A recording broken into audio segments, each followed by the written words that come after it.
Bem, pessoal, vamos lá, vamos começar a resolução da questão 29 da SpaceX de 2014.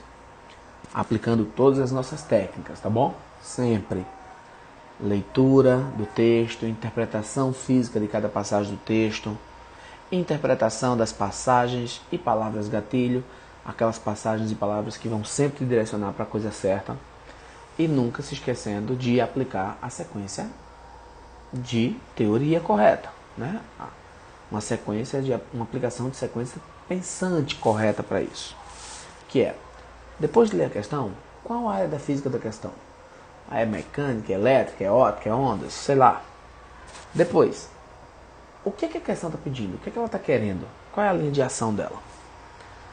Terceiro, existe equação direta para o que eu estou querendo? Se existe, beleza. Eu pego a equação, aplico os dados. E se não existe, eu vou ter que trabalhar com as condições apresentadas no problema.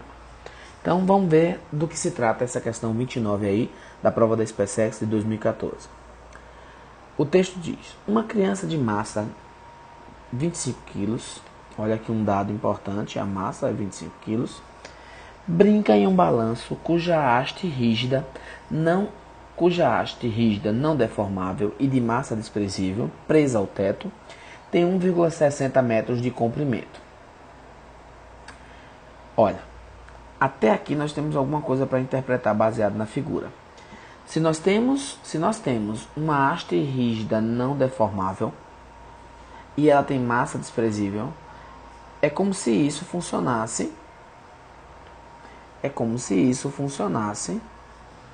como um pêndulo simples. Tá lá o fiozinho, o barbante do pêndulo simples, a massa está toda concentrada na sua extremidade. E esse fio ele é não deformável, ou seja, ele é inextensível. Bem, pelo texto está dizendo que essa haste rígida, não deformável e de massa desprezível tem comprimento de 1,60. Então é como se eu estivesse diante de um pêndulo simples cujo comprimento do fio é de 1,60 metros. Bem,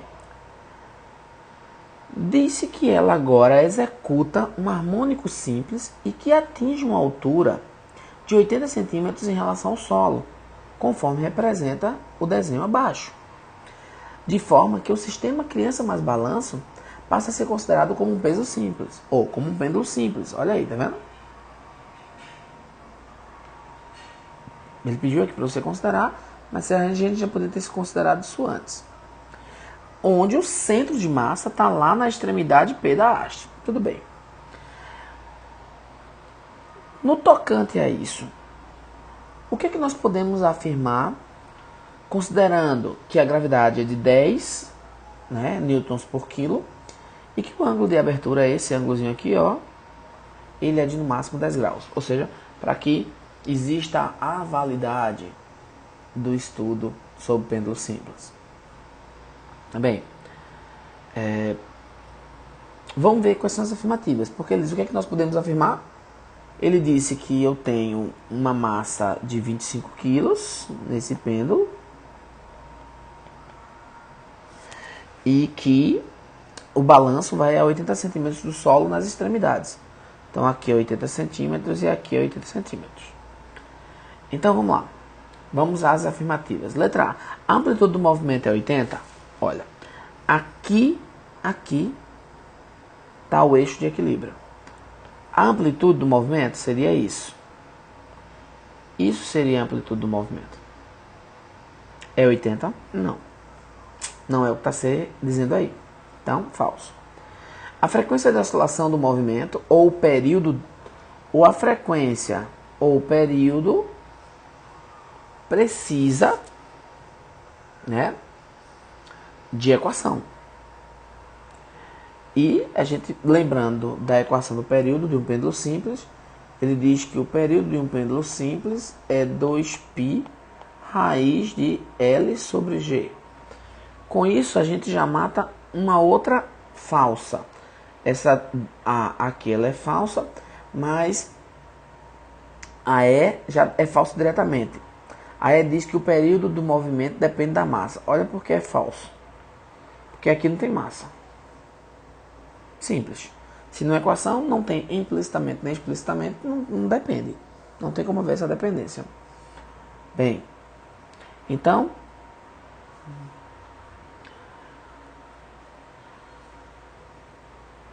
vejamos. Então, de cara a gente já eliminou a letra A e a letra E. E agora, para eu achar o período e achar a frequência, eu tenho que aplicar os dados aqui. Então, aplicando os dados aqui, eu fico que o período fica 2π multiplicado pela raiz de 1,6 metros dividido por 10. Deixa eu apagar aqui essa unidade. Apagar isso tudinho aqui. De 1,6 por 10. Cara, isso aqui vai dar raiz de 0,16, que vale 0,4. Então, o período que a gente está procurando aqui é de 2π vezes 0,4, o que dá 0,8π na unidade de segundos. E, se o período é isso, a frequência, sendo o inverso do período, isso fica 1 sobre 0,8π na unidade de Hertz.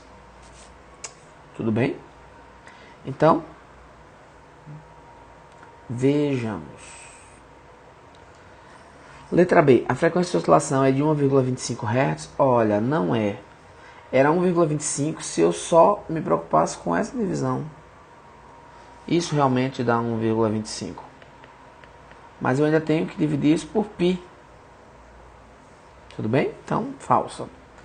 E na letra C, o intervalo de tempo para executar uma oscilação completa, ou seja, o intervalo de tempo para uma oscilação completa é o período, é de 0,8 π segundos. Foi o que a gente achou. Então, aqui na 29, a resposta é letra C. Claro, pessoal, que na hora de responder, você não deve ir vendo uma por uma das afirmativas. Você tem que dar uma lida geral, trabalhar os cálculos e já eliminar nessa visão geral as que estão teoricamente corretas, as que estão com a teoria errada, as que possuem absurdo. Então, de cara a gente eliminou ali a letra A e a letra E foi atrás das outras. Então, sempre que tiver assim, o que é que nós podemos afirmar? Né? O que é que eu posso dizer sobre isso? Então, não dá para você uma linha de ação direta. Leia todas as afirmativas. Leia todas as afirmativas, né? E visualize qual é a intenção da questão. Elimine as que tiverem absurdos teóricos e vá atrás daquela que seja a sua possível resposta, tá bom? Ou seja, não procura logo a certa. Não procura logo a certa. Elimine as erradas, tá bom? Até mais.